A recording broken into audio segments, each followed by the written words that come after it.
What's going on, everybody? Sean Pierce Johnson here. What you just heard was a little bit of this brand new amplifier built by this legendary guy.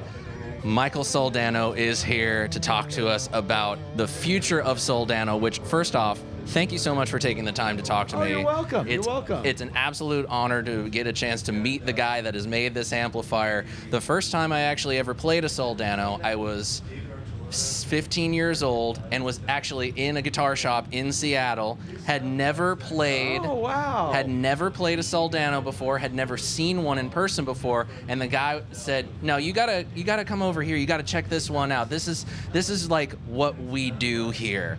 And I plug it in, and off to the stratosphere we go. Nice. So that's great. It is so cool to finally. I love hearing that. Well, it's one of those. It was a great vacation for me at the time, because I'm this teenager. I'm getting into music and everything. Right. And it's like, what a great town to do it in Seattle. And then boom, there's this amplifier. So I've had this like lore in my mind of that sound, and for a while, it seemed like people were speculating what your next move was going to be. Yeah, there was a lot of speculation on that, and the bottom line was I was at a point in my life where I was just tired of being everything at the shop.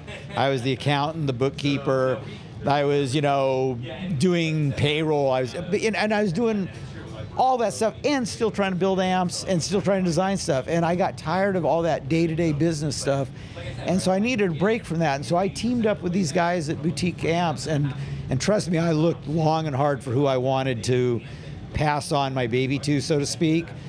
And so I met Avi and the crew at Boutique, and I really liked the vibe of what they were already doing. And of course, their reputation preceded them, because they had Friedman, they had Morgan, they had all these things they were already doing, and I saw they were doing a really good job with those companies.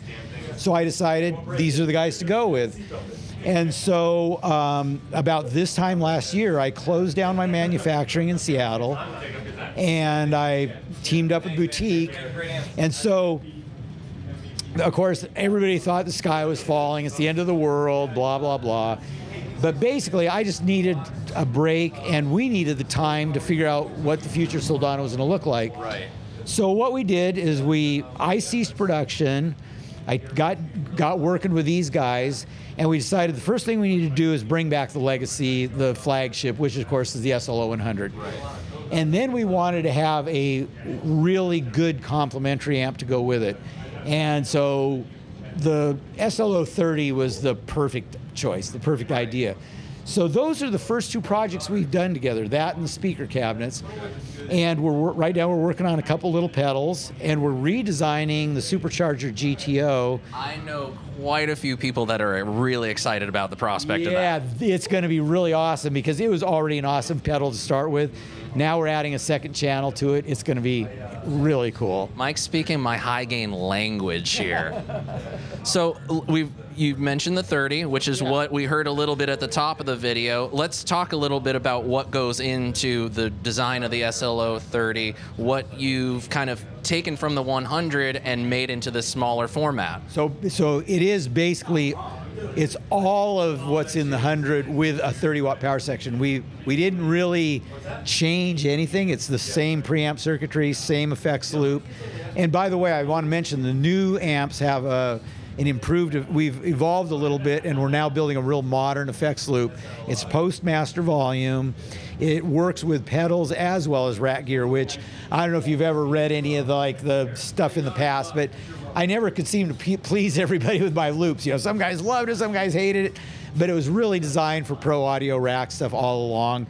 And the world has shifted. Things have changed. How people play guitar, how they use their stuff has changed. And I'll be the first to admit I was probably a little behind the curve in realizing that. And so this break in production gave us the chance to incorporate some evolutionary changes that should have probably been done a while ago, for truth be told. And one of them was this new loop. The other one is we finally have DC heaters now in the SLO-100, because the quality of preamp tubes has kind of degraded over about the last 20 years to where they're getting noisier and noisier and noisier. And so putting the DC heaters in the amp has solved all those noise issues we were having with the tubes. I mean, I always managed to build a quiet amp, but it meant spending literally an hour hand picking the first two 12X7s for the first two positions. Not the most glamorous of jobs. Not a glamorous job, and really kind of after you've done it once or twice in a day, you're pretty tired of standing there like a monkey pulling tubes in and out of sockets and listening, you know. So now with the new DC heaters, that's a non-issue. We've also added a onboard channel switch on the amp, so now you don't need your foot switch anymore to switch channels, because you know, that was never a problem with me, but people would say, you know, I sometimes forget my pedal at home when I go to a gig, and then I can't use my amp, you know. So we decided, hey, why not? Let's fix that problem right now. We'll put a switch on the front. Simple little addition. It's stuff that makes the difference, exactly. But it's like one of those things, like I'm sure when you were first designing it, you're like, oh yeah, foot switch. There's a clean channel, there's a dirty channel. You want to switch between them. Right. You wouldn't think like put it on the front. No, put it on the foot. You know, put it on the pedal, because that's how you're going to use the amp, right? People are using pedal boards. That's right, exactly. So we made a few little changes like that, and now the depth control is a standard option, because it got to be where I was modding about 50% of the SLOs we ever sold. Right out of the gate, people were ordering with depth knobs. Finally, I was just like, you know what, let's make this a standard feature, because there's enough demand for it that it obviously warrants being put on the amp. Right. And so we made all these changes to the original SLO, which is, of course, the amp that's right beside you there. And so then it was just a simple matter of taking that exact same amp, building a 30-watt power section for it, and boom, you've got SLO-30. You heard it from the guy who makes it, that the SLO-100 and the SLO-30 are the exact same amplifier, just smaller. So that's right. Let's take a little bit of time right now, and I'm going to cut to a little bit of some of the sound samples of the SLO-30. And trust me when I say, it's going to be the clean channel that's going to blow your mind.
Okay, guys, that was just a little taste, and as I said, the clean channel, mind-blowing. And I have to ask the guy that builds it, how is it that you can get an amp to sound this clean and that dirty at the same time? Well, that's a very good question, and that's actually what drove me to design the SLO back in the mid-1980s when I did it. Up to that point, I had been playing what at the time was probably the best high-gain amp you could buy, which was a Mesa Boogie Mark IIB. But the thing I hated about that amp from the day I got it, and trust me, they were very expensive, and I saved for a long time to own that amp. So to say that I was slightly disappointed would be an understatement. But the thing I didn't like was the Boogie had a killer clean sound as long as you weren't expecting the overdrive sound to be anything. So because of the way the preamp was structured, if you had a great overdrive sound, you were going to have too crunchy of a clean sound. And if you had a great clean sound, you would never have enough gain to get a really great saturated overdrive sound. So at the time, I wasn't even interested in being an amp maker. I was just a guitar player that wanted a better sound. So I set out to design what became the SLO because I was looking to build the perfect amp for myself personally. Of course. And so the first thing I wanted to do was put the two preamps in parallel rather than cascading them, so that way I could have a completely independent circuit for the clean channel, or the normal. I call it normal because it will also crunch up. And the overdrive, and I wanted to keep them separate in the preamp stages. I do use a common tone stack because I figured that made sense, but I wanted to have that separation, and that's what drove me to design what ultimately became the SLO, was having the parallel preamps, separate master volumes for each channel, so that they could each be dialed in to do whatever they want to do without affecting the other. And so that's why you can get a totally clean sound out of that normal channel without doing anything to compromise the overdrive channel, and vice versa. You can have the most death metal overdrive sound and still play jazz and funk on the normal channel. I'm pretty sure in that playing section, yep, I did crank the preamp gain knob on the dirty channel, and it was still like nice and sparkly clean, and go back and forth between that. Dynamic kind of playing, shifts between loud and quiet. That's the dream. It's a very versatile amp. It is, and I'm so happy to see it in this new format. I know that's something that I'm sure a lot of people have said, like, man, you got to make a low watt version of this thing. They have, and this was very customer driven. I mean, for years, even my SLO customers would call me up and like, I'm starting to play smaller gigs now. Can you make something smaller for me, And that's really what drove it, yeah. Well, that's awesome to hear that he's been listening to the things that you say. Soldano is clearly back. Seems like with a vengeance, if you ask me. Man. So I'm pretty excited about that. I'm excited to be able to have this be maybe a little bit more accessible to me now that this is probably going to start to get into more shops and more dealers. We're going to see a little bit more of that, I'm sure. This won't be the first YouTuber you talk to this weekend. No, and I'm probably not even the first that he's talked to today, but I will. Actually, you are the first today. Yes, I'm the first. He's the first today. Awesome. Well, Mike, thank you so much for taking the time. I really do appreciate it. It's been my pleasure. And I hope you guys enjoyed this little interview with Mike Soldano and the preview of the SLO-30. Let us know what you thought about it in the comments section below. Click the subscribe button, ring that bell for those notifications. There is so much more from NAMM to come. Until next time, for Mike Soldano and the Soldano family, I'm Sean Pierce Johnson, wishing you all out there great tone and happy stomping. Cheers, friends. Thank you. Bye.